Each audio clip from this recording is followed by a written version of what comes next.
Good morning, I'm Kenneth Moten. And I'm Janae Norman. Here are the top 5 things to know this Friday. Number 1, NASCAR legend Dale Earnhardt Jr. and his family are recovering after a fiery plane crash in Tennessee. Their private jet crashed off the runway. NTSB investigators are headed to the scene. There's no word yet on the cause of the crash. Number 2, President Trump is praising Israel's decision to block 2 of the congresswomen he's been feuding with from visiting the country. Congresswomen Ilhan Omar and Rashida Tlaib were planning a trip to the West Bank. But under pressure from the president, Israel said they've been denied entry, citing a law that bans people who support a boycott of Israel from entering the country. On to number 3, North Korea has fired more projectiles into the sea. It is the 6th round of launches since late July as Kim Jong-un grows frustrated over stalled nuclear talks with the U.S. Just last weekend, President Trump said Kim had apologized for the missile tests. Number 4 now, the U.S. attorney in Philadelphia is blasting local officials in the wake of that shootout with police. Investigators say the man who shot 6 police officers was a career criminal who should not have been on the streets. The U.S. attorney says the local DA needs to, quote, stop making excuses for criminals. The DA did not immediately respond. And finally, number 5 reports that President Trump wants to buy Greenland for the U.S. A source close to the president confirms Trump has had conversations, but claims he may not have been serious, though social media is weighing in. One tweet shows a giant Trump hotel in the middle of a small village with the caption, Greenland in 10 years. Another says Donald Trump is going to buy Greenland and Mexico is going to pay for it. And another tweet said Greenland to the U.S., Alaska to Russia and Crimea to Denmark, and a blockbuster 3-team trade. Sounds like the NBA or something.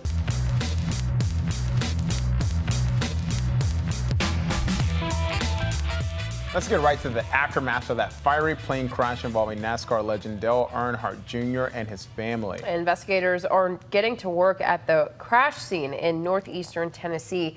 Look at this, what they'll be working with, the burned out remains of the private jet, which rolled off the runway and burst into flames. Earnhardt, his wife, their daughter, and the 2 pilots all made it out alive. This morning, the investigation just beginning into why this jet carrying Dale Earnhardt Jr. and his family erupted into flames just after landing in Tennessee. It's a private jet. Yeah, the dude just pulled a baby out of there. That baby was the Earnhardt's 15-month-old daughter. With everyone safely out, it took just moments for the plane carrying 1,000 gallons of fuel to be fully engulfed. You know, your first thing when you look at that, I think it's not going to be good. We're very fortunate and blessed that no one was hurt. They were all alert and oriented, but the EMS personnel did put Dale on a cot and take him to the hospital. Earnhardt owns the 10-seat Cessna Citation. This is what it looked like before the crash. He was the only person on board who had to be hospitalized. He's been released after being treated for cuts and abrasions. A family spokesman tweeting, "I know I speak for everyone here in saying we are so grateful for the outpouring of concern and support. Everyone is doing well enough. Lots of hugs, lots of prayers to the good Lord." The way they hit the impact on the bank there and everything came up on the road, they're very lucky. Attention turns now to what caused the crash. The local mayor says the plane touched down about halfway down the runway, leaving very little room to stop. The mayor also says the pilot has flown in and out of that airport many times. The NTSB is now sending 2 investigators to the scene. Dale Jr. gets away first. Earnhardt retired from NASCAR 2 years ago. He won 26 races during his career and was one of his sport's most popular drivers. He's been working as a TV analyst and was scheduled to work tomorrow night's NASCAR race in Bristol, Tennessee. But his bosses at NBC tweeting last night were all in agreement that he should take this weekend off to be with his family. Especially after seeing those images, authorities say it's amazing that everyone escaped the crash with only cuts and bruises. And I really want to hear from Dale Earnhardt Jr. on this one because he was the only one who went to the hospital. And I am assuming that the aftermath was a little chaotic. So I was wondering what was going on that plane. And he's obviously very terrifying for everyone on board, but especially for a man who has his entire family there. On that plane. Just wanting to know how they made it out, but glad that they did. Yeah. Well, now to today's big story, the firestorm over Israel's decision to ban 2 U.S. congresswomen who are Muslim from visiting the country. Israel is citing a law that bans anyone supporting a boycott of the country, but the decision is being seen as purely political because it came just after President Trump tweeted on the issue and just as Israel's prime minister faces an election. ABC's Elizabeth Herr has more. Elizabeth, thanks you for joining us. Well, Danae, the 2 congresswomen had planned to visit Jerusalem and the West Bank this weekend, but now that is not happening. And the White House says in a statement the Israeli government can do what it wants. President Trump campaigning for votes at a rally in New Hampshire, but making no mention of the global news he addressed just hours earlier, reacting to the unprecedented move by Israel, denying entry to two of President Trump's political enemies, Congresswoman Ilhan Omar of Minnesota and Rashida Tlaib of Michigan. I did speak to people over there. Yeah. They've said some of the worst things I've ever heard said about Israel. So how can Israel say, oh, welcome? The announcement from Israel did come shortly after the president tweeted this, saying allowing the two congresswomen to visit would show great weakness. In a statement, Israeli Prime Minister Benjamin Netanyahu, who is up for re-election next month, declared their intent is to hurt Israel. My goal is to see my grandmother. Again, she's in her 90s. This could be my last chance to see her. This morning, Israel now granting that request, allowing Tlaib to visit her grandmother on humanitarian grounds as a granddaughter, not an elected official. Congressman Omar, who is still banned from visiting, says Trump's Muslim ban is what Israel is implementing, this time against two duly elected members of Congress. Omar and Tlaib, the first two Muslim women elected to Congress, have backed movements to boycott Israel and criticized the country's treatment of the Palestinians. And now House Speaker Nancy Pelosi is among the Democrats defending Omar and Tlaib, calling Israel's decision, quote, beneath the dignity of that country. Kenneth? All right, Elizabeth Herr, thank you. We appreciate it. Acting Homeland Security Chief Kevin McAleenan says conditions at the southern border are much better. He said fewer migrants are entering the country. He also thanked Congress for approving funding to pay for more detention space, like a new border patrol facility in Texas that can hold 2,500 people. About 82,000 migrants were detained in July, down 20% from June. Rhode Island's Attorney General is investigating this incident at a detention facility there used by ICE. Two people were hurt when that pickup truck drove into a group of peaceful protesters demonstrating outside Providence Wednesday night. Investigators say the driver was a correctional officer at the privately run facility. He's been placed on administrative leave.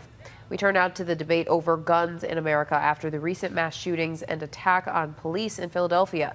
President Trump now says more mental institutions should be open to deal with mass shooters. He says after they closed in the 1960s and 70s, too many dangerous people were allowed back on the street. He addressed the issue in New Hampshire last night. There is a mental illness problem that has to be dealt with. It's not the gun that pulls the trigger. It's the person holding the gun. Critics say the link between mental health and violence is unproven, and they say new facilities would not address the gun problem without tighter background checks.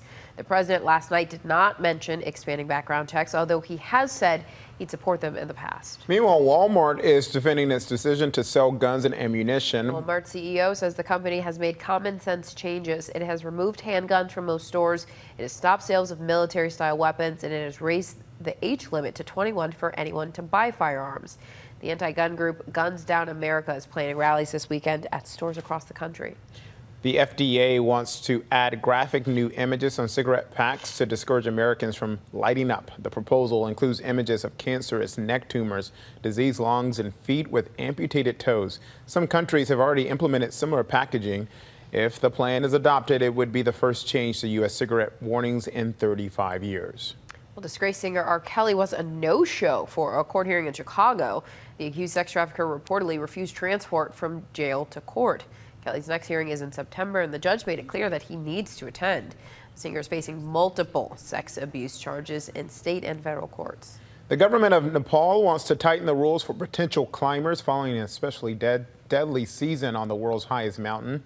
The proposal includes requiring would-be climbers to have extensive experience scaling tall peaks and that they have good health and rescue insurance. 11 people died on Everest during the spring climbing season, making it one of the deadliest seasons on record. A mom in Tennessee can thank her young son for staying cool under pressure and saving her life. Heather Doyle says her 11-year-old son Landon is her little hero. He was playing video games recently when he heard a thud in the bathroom while his mom was bathing his younger sister. Landon went to check out what happened, and that's when he realized something was wrong. I asked my mom what happened, but she didn't respond, and then I started hearing weird noises coming from the bathroom, so I went in there and saw her head going underwater, or her head underwater. Well, my mom always taught me not to panic, so then I just pulled her out and then called 911 whenever I realized that she was having a seizure. Good job, Landon. He also knew that he should lay his mother on her side because a friend's mother had a seizure. This week, Landon was honored for the way he handled the emergency. And a team of scientists in Switzerland may have some relief for people with cat allergies. The vaccine is called HypoCat, and it's given to cats, not those with the allergies. The vaccine would prevent allergic reactions like rashes, nasal congestion, and irritated eyes. Research has been promising, but a finished product won't be available until at least 2020. Oh, okay. Well, coming up, a fugitive on the run for years finally found living in a bunker in the woods. We'll take you inside to see how he lived off the grid.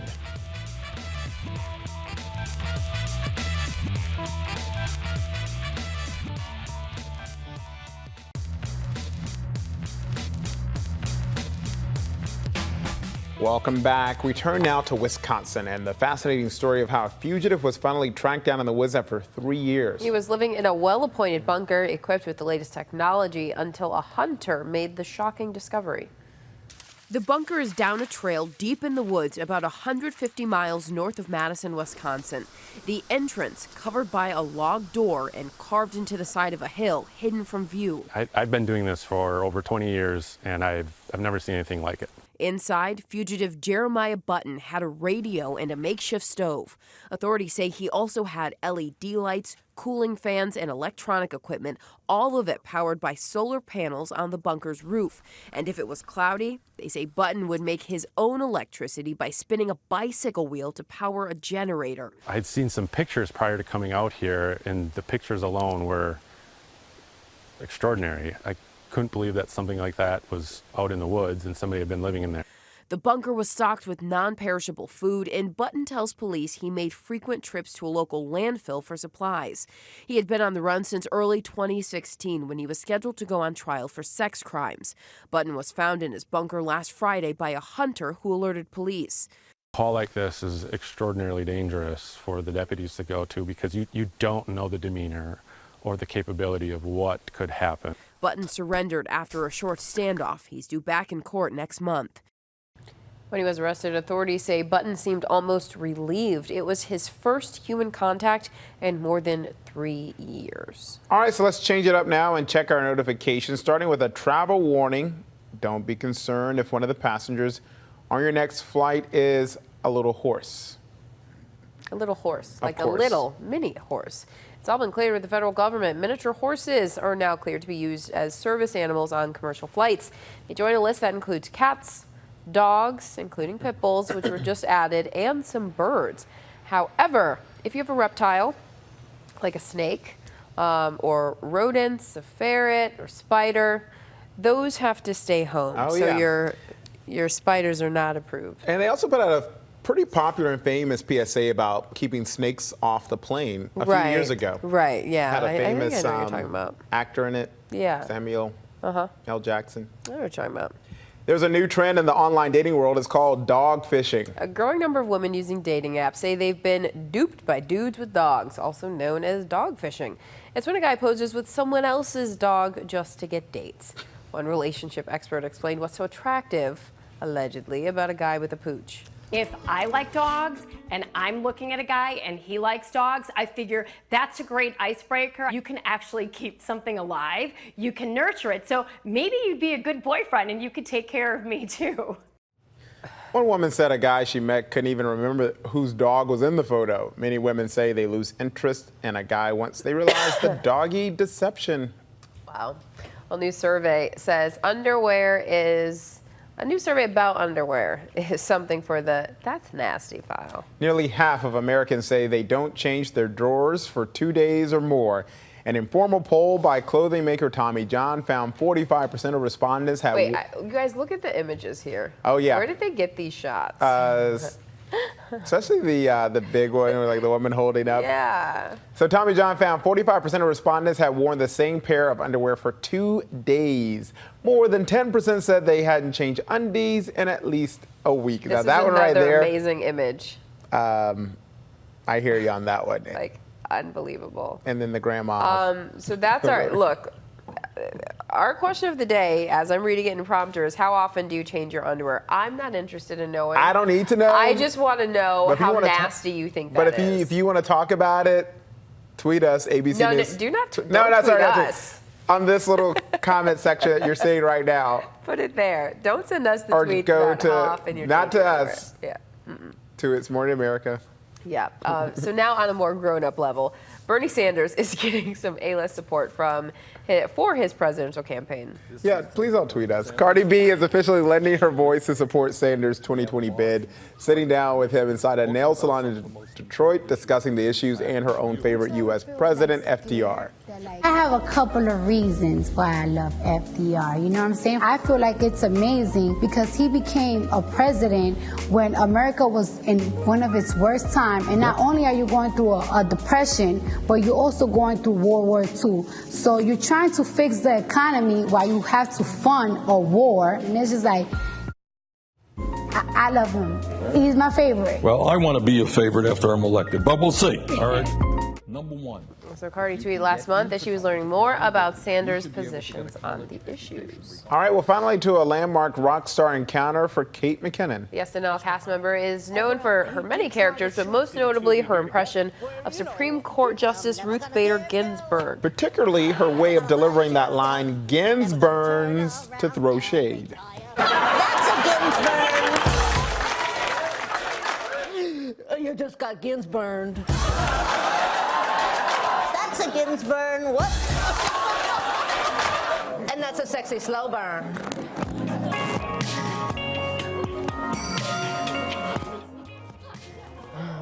Well, now McKinnon herself just got disburned. The SNL star crossed paths with Ginsburg herself earlier this week when they both attended a New York production of Fiddler on the Roof. One of the show's actors described McKinnon as, quote, visibly starstruck. I bet. Well, back in 1959, people paid 30 cents a gallon to gas up their cars, and drivers in Los Angeles were treated to those throwback prices and other deals straight out of the 50s as a part of Maisel Day. John Gregory of our LA station KABC has that story.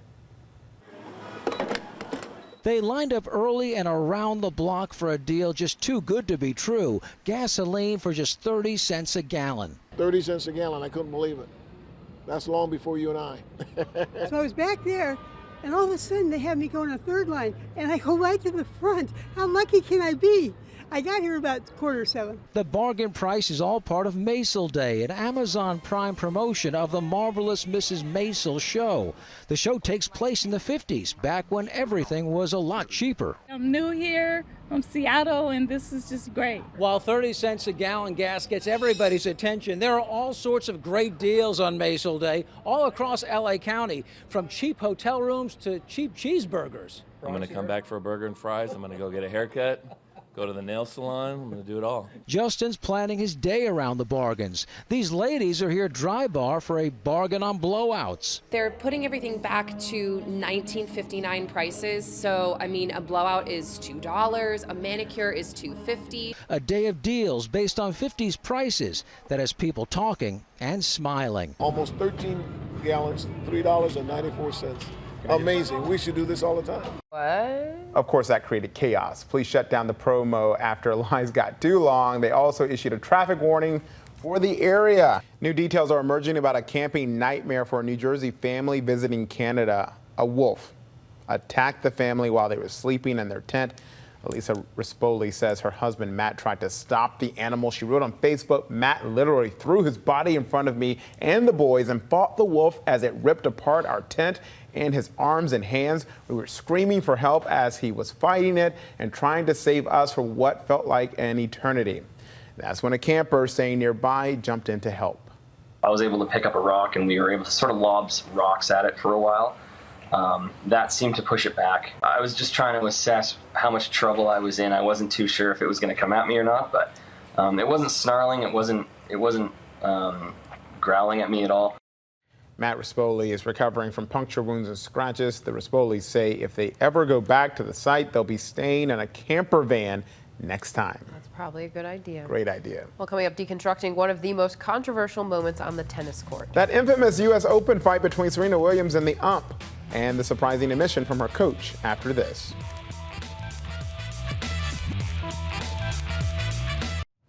Here's what to watch out for today. Protesters in Hong Kong are holding a Stand with Hong Kong Power to the People rally to defend democracy and call for government accountability. Democrats running for president will speak at the Black Church Presidential Candidate Conversation Series. Cory Booker, Pete Buttigieg, and Julian Castro are expected to touch on gun violence, criminal justice reform, immigration, and other key issues. It's National Airborne Day, honoring the service of paratroopers in the American military, and the Airborne School at Fort Benning will graduate this year's class and celebrate with parachute jumps. And Chance the Rapper takes the stage at the GMA concert series this morning at 9 a.m. right here on ABC News Live. That's going to be good. Yep, plus don't forget to tune into The Debrief for an update on all our top stories, and The Briefing Room for a breakdown of the latest headlines in politics.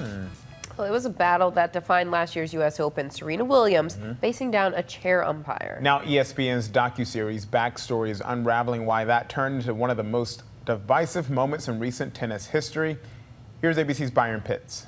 I don't cheat. I didn't get coaching. How can you say that? It was the battle that defined the 2018 U.S. Open women's final.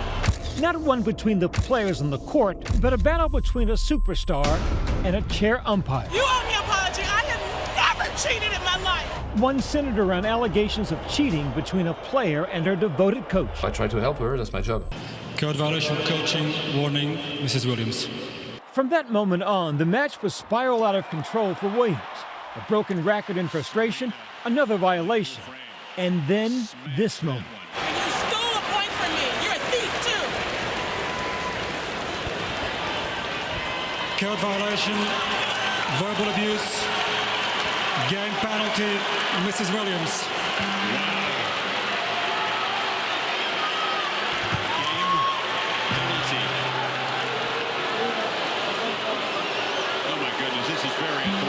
Osaka would finish her off in the second set.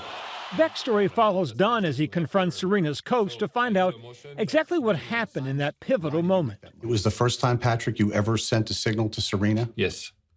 And you chose to do it at that moment. Why? But because I felt it was an important moment. It was probably one of the biggest moments of her career. She's in a Grand Slam final to equal the record of all times. And she's losing, and I feel that at that moment she's lost on the court. So I try to help her. That's my job. It was horrible for us. It was horrible for Serena.